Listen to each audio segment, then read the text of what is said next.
जहाँ जहाँ आवत बसे बराती, तहाँ तहाँ सिद्ध चला बहुभांति। विविध भांति मेवा पकवाना, भोजन साजु न जाई बखाना। अर्थात आते समय जहाँ जहाँ बाराती ठहरे थे, वहाँ वहाँ बहुत प्रकार का सीधा रसोई का सामान भेजा गया। अनेकों प्रकार के मेवे पकवान और भोजन की सामग्री जो बखानी नहीं जा सकती। भरी भरी बसाह अपार कहारा, पठई जनक अनेक सुसारा। तुरग लाख रथ सहस पचीसा, सकल समारे नख अरुसीसा। अर्थात अनगिनत बैलों और कहारों पर भर भर कर लाद लाद कर भेजी गई। साथ ही जनक जी ने अनेकों सुंदर शस्याएँ पलंग भेजी। 1,00,000 घोड़े और 25,000 रथ, सब नख से शिखा तक ऊपर से नीचे तक सजाए हुए। मत्त सहस 10 सिंधुर साजे, जिन्हि देखि दिशि कुंजर लाजे। कनक बसन मणि भरी भरी जाना, महिषी धेनु वस्तु विधि नाना। अर्थात 10,000 सजे हुए मतवाले हाथी, जिन्हें देखकर दिशाओं के हाथी भी लजा जाते हैं। गाड़ियों में भरकर सोना, वस्त्र और रत्न, जवाहिरात और भैंस, गाय तथा और भी नाना प्रकार की चीजें। दाइज अमित ना सकिय कही, दीन विदेह बहोरी। जो अवलोकत लोकपति, लोक संपदा थोरी।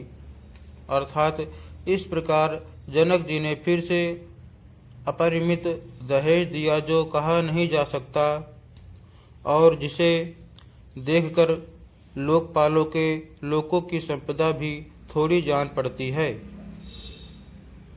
सबु समाजु एहि भांति बनाई, जनक अवधपुर दीन पठाई।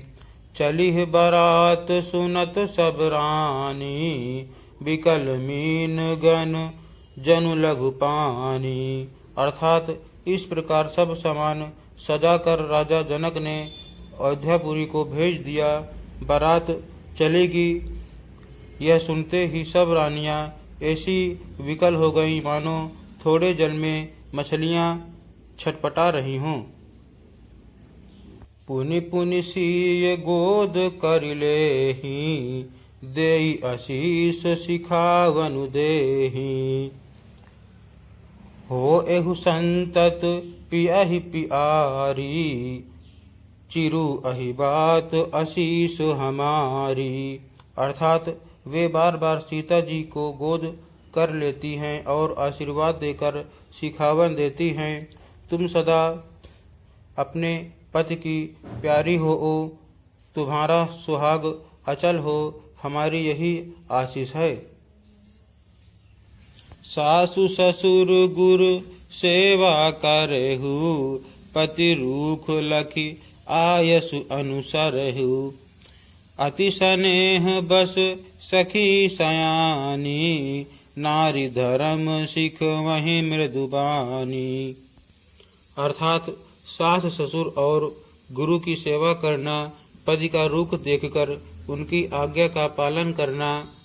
सयानी सखियाँ अत्यंत स्नेह के वश कोमलवाणी से स्त्रियों के धर्म सिखलाती हैं। सादर सकल कुंवरी समुझाई, रानिन बार बार उरलाई। बहुरी बहुरी भेटहि महतारी, कहीं बिरंची रची कत नारी। अर्थात आदर के साथ सब पुत्रियों को स्त्रियों के धर्म समझाकर रानियों ने बार बार उन्हें हृदय से लगाया। माताएं फिर भेंटती और कहती हैं कि ब्रह्मा ने स्त्री जाति को क्यों रचा। तेहि अवसर भाइन सहित राम भानुकुल केतु, चले जनक मंदिर मुदित विदा करावन हेतु। अर्थात उसी समय सूर्यवंश के पताका स्वरूप श्री रामचंद्र जी भाइयों सहित प्रसन्न होकर विदा कराने के लिए जनक जी के महल को चले।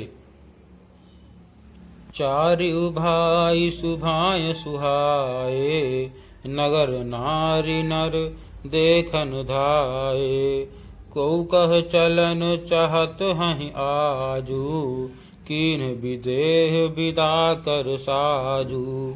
अर्थात स्वभाव से ही सुंदर चारों भाइयों को देखने के लिए नगर के स्त्री पुरुष दौड़े। कोई कहता है आज ये जाना चाहते हैं विदेह ने विदाई का सब सामान तैयार कर लिया है। लेहु नयन भरी रूप निहारी, प्रिय पाहुने भूप सुत चारी, को जाने के ही सुकृत सयानी, नयन अतिथि कीन्हे विधि आनी। अर्थात राजा के चारों पुत्र इन प्यारे मेहमानों के मनोहर रूप को नेत्र भरकर देख लो। हे सयानी, कौन जाने किस पुण्य से विधाता ने इन्हें यहाँ लाकर हमारे नेत्रों का अतिथि किया है। मरणशीलु जिमि पाव पीयूषा, सुर तरु लहै जन्म कर भूखा, पावनार की हरिपद जैसे, इन्ह कर दर्शनु हम कहाँ तैसे। अर्थात मरने वाला जिस तरह अमृत पा जाए, जन्म का भूखा कल्प वृक्ष पा जाए और नरक में रहने वाला या नरक के योग्य जीव जैसे भगवान के परम पद को प्राप्त हो जाए, हमारे लिए इनके दर्शन वैसे ही हैं।